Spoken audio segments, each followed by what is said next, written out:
Hello दोस्तों, welcome to KKC classes. I hope कि आप सभी लोग बढ़िया होंगे और अपनी लाइफ को एंजॉय कर रहे होंगे। दोस्तों, आज के इस वीडियो में हम लोग एक नया टॉपिक पढ़ने वाले हैं। उस टॉपिक का नाम है बेकिंग सोडा। क्या बोलेंगे दोस्तों? Baking soda. दोस्तों, इसका दूसरा नाम है खाने का सोडा। ओके दोस्तों। दोस्तों, आपको पता है कि हमारा जो बोर्ड एग्ज़ाम है वो बहुत नज़दीक आ चुका है। तो ऐसे में दोस्तों आप क्या करें, जितना हो सके उतना रिवीजन करें। ओके दोस्तों, जितना आप रिवाइज करेंगे उतना ही आप बोर्ड एग्जाम में नंबर आप अच्छा स्कोर कर पाएंगे। आइए दोस्तों वीडियो की शुरुआत करते हैं। और दोस्तों हम लोग बेकिंग सोडा के बारे में अच्छे से पढ़ते हैं। दोस्तों, आपको पता है कि ये जो टॉपिक है वो बोर्ड एग्जाम के लिए मोस्ट इम्पॉर्टेंट है। ओके दोस्तों, तो आइए दोस्तों पढ़ते हैं। दोस्तों, हमारी सबसे पहली हेडिंग है बेकिंग सोडा का रासायनिक नाम। दोस्तों, बेकिंग सोडा का रासायनिक नाम होता है सोडियम बाइकार्बोनेट। क्या पढ़ेंगे दोस्तों? Sodium bicarbonate. इसके बाद दोस्तों हमारी दूसरी हेडिंग है बेकिंग सोडा का रासायनिक सूत्र। दोस्तों, बेकिंग सोडा का रासायनिक सूत्र होता है NaHCO3। क्या बोलेंगे दोस्तों? NaHCO3। इसके बाद दोस्तों हम लोग अगली हेडिंग पर चलते हैं। दोस्तों, हमारी अगली हेडिंग है बेकिंग सोडा को बनाने की विधि, यानी कि बेकिंग सोडा हम लोग कैसे बना सकते हैं। तो आइए दोस्तों समझते हैं। सोडियम कार्बोनेट के जलीय विलयन में CO2 गैस प्रवाहित करने पर बेकिंग सोडा प्राप्त होता है। एक बार दोस्तों हम लोग फिर से पढ़ेंगे। सोडियम कार्बोनेट के जलीय विलयन में कार्बन डाइऑक्साइड गैस प्रवाहित करने पर बेकिंग सोडा प्राप्त होता है। ओके दोस्तों। दोस्तों, हम आपको ऊपर ही बता चुके हैं बेकिंग सोडा को हम लोग खाने का सोडा भी कहते हैं। ओके दोस्तों। इसके बाद दोस्तों हम लोग इसका समीकरण देखते हैं। दोस्तों, समीकरण में सबसे पहले हमने क्या बात किया था? सोडियम कार्बोनेट, यानी कि Na2CO3 सोडियम कार्बोनेट, इसके बाद plus H2O plus CO2। Okay दोस्तों, जब ये तीनों आपस में अभिक्रिया करते हैं तो क्या प्राप्त होता है? सोडियम बाइकार्बोनेट, यानी कि बेकिंग सोडा प्राप्त होता है। क्या लिखा है? 2NaHCO3। एक बार दोस्तों इस समीकरण को हम लोग फिर से पढ़ते हैं।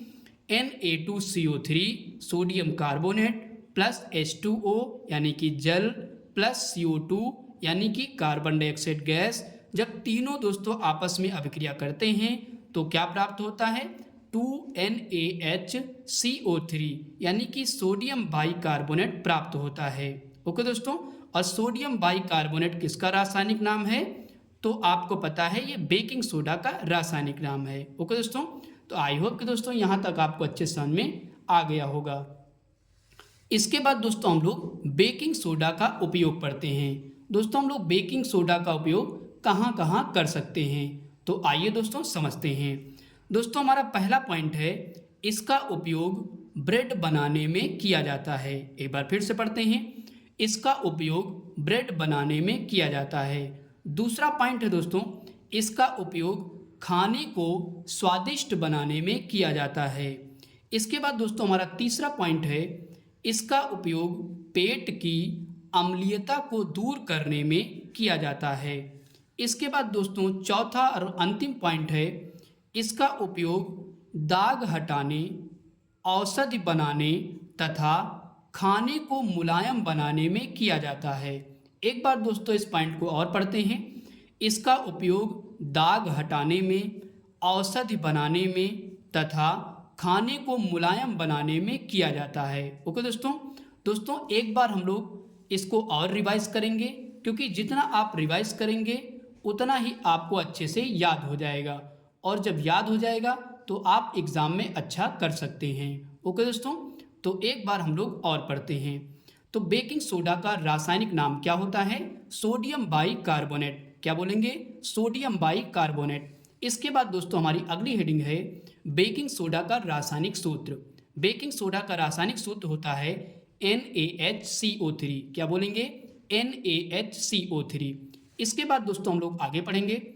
दोस्तों, हमारी अगली हेडिंग है बेकिंग सोडा को बनाने की विधि, यानी कि बेकिंग सोडा बनाने की विधि। सोडियम कार्बोनेट के जलीय विलयन में CO2 गैस प्रवाहित करने पर बेकिंग सोडा प्राप्त होता है। ओके दोस्तों, इसके बाद दोस्तों हम लोग समीकरण पढ़ते हैं। समीकरण है Na2CO3 यानी कि sodium carbonate plus H2O plus CO2। जब तीनों अभिक्रिया आपस में करते हैं तो बनता है 2NaHCO3 यानी कि बेकिंग सोडा बनता है। ओके दोस्तों, आई होप कि दोस्तों यहाँ तक अच्छे समझ में आ गया होगा।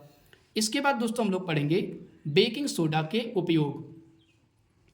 तो दोस्तों हमारा पहला पॉइंट है, इसका उपयोग ब्रेड बनाने में किया जाता है।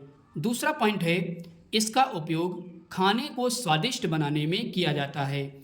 तीसरा उपयोग है, इसका उपयोग पेट की अम्लीयता को दूर करने में किया जाता है। इसके बाद चौथा और अंतिम पॉइंट है, इसका उपयोग दाग हटाने में, औषधि बनाने में तथा खाने को मुलायम बनाने में किया जाता है। ओके दोस्तों, तो इस प्रकार दोस्तों हम लोग ये टॉपिक अच्छे से कंप्लीट कर चुके हैं। आई होप कि दोस्तों ये टॉपिक आपको अच्छे से समझ में आ गया होगा। दोस्तों अगर आपको ये वीडियो अच्छा लगा हो तो प्लीज़ वीडियो को लाइक करें और दोस्तों के साथ अपने शेयर करें। और दोस्तों अगर हमारे चैनल पर नए हैं तो प्लीज़ हमारे चैनल को सब्सक्राइब करें। Thanks for watching video.